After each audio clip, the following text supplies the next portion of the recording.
that gets developed in players? I do think they take it from their staff. I think that they take it from the way that you are around them, the confidence that you have in them. There's another, I think another example is another fourth down where we went for it in our own territory. A lot of people don't do that.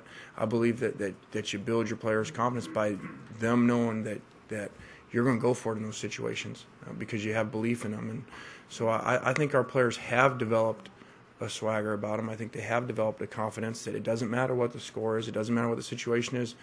We keep fighting and we find a way to get back in the game, and that's another example. Last week of it would have been easy after that roughing the punter, to throw it in and say the game's over, and our guys kept fighting on the road in a hostile environment with a young team. So I see that coming. It's something that as we continue to get the guys that choose to come here, guys choose to come to a place a lot of times because of the coaching staff.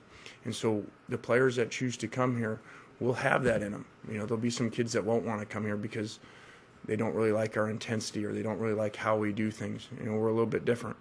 But the guys that do come here, the Jansen Jacksons, the Bryce Brown, the Newkeys, those guys that keep coming here, they'll be those type of guys.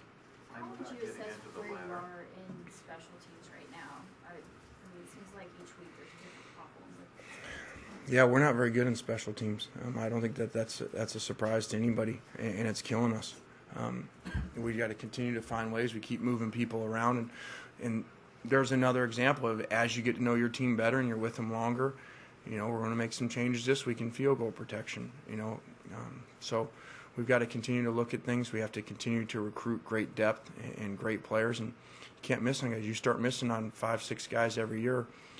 4 classes, that's 24 guys right there sitting there that maybe can't play, at this level. So you've got to. Special teams will always have to do with the bottom of your recruiting class of recruiting really good players and not missing on guys. Is Daniel's quad going to be a concern going on? Yeah, I think so. He's not going to be able. Usually he kicked today. Met with the trainer earlier today. He's not ready to kick yet. It's still bothering him, and so we'll continue to look at it throughout the week.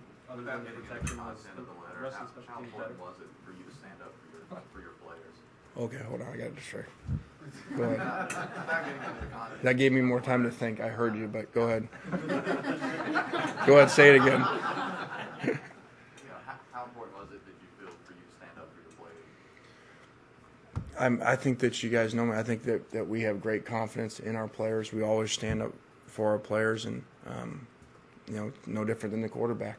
We've stood behind this quarterback all year long, and he's paid off for us. And we do it with a bunch of our players, even when they have tough games, and we go back to them. And I think our players feel that from our staff, that we have great confidence in them, and I think it's showing. I think it's showing by how hard our players play and how bad they want to win and how important it is to them, regardless of what the situation is.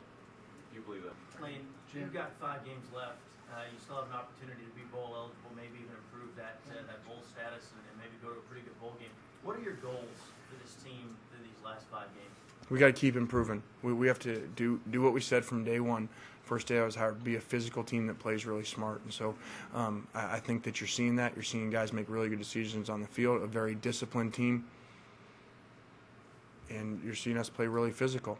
And so we have to continue to do that, continue to have that mentality.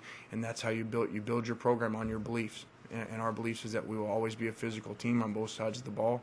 We have to continue to do that. Well, when you have a coach that goes to battle for you and really instills confidence in you, you really believe in what he says and goes from him to our senior leadership and throughout the whole team. So having a guy that believes in you and is going to battle for you, it gives us confidence, and we believe in him. As a defensive unit, we take it as a challenge. Every week, we hear how we're outmanned, or we hear, that all the talk is about our opponent and not us. All the talk was about Alabama's defense and not ours, and we took that as as an incentive. We wanted to go out and play well and have some identity for ourselves and have people talking about us. I'm very pleased with the effort and the toughness our guys have. I mean, it's an amazing group to play with.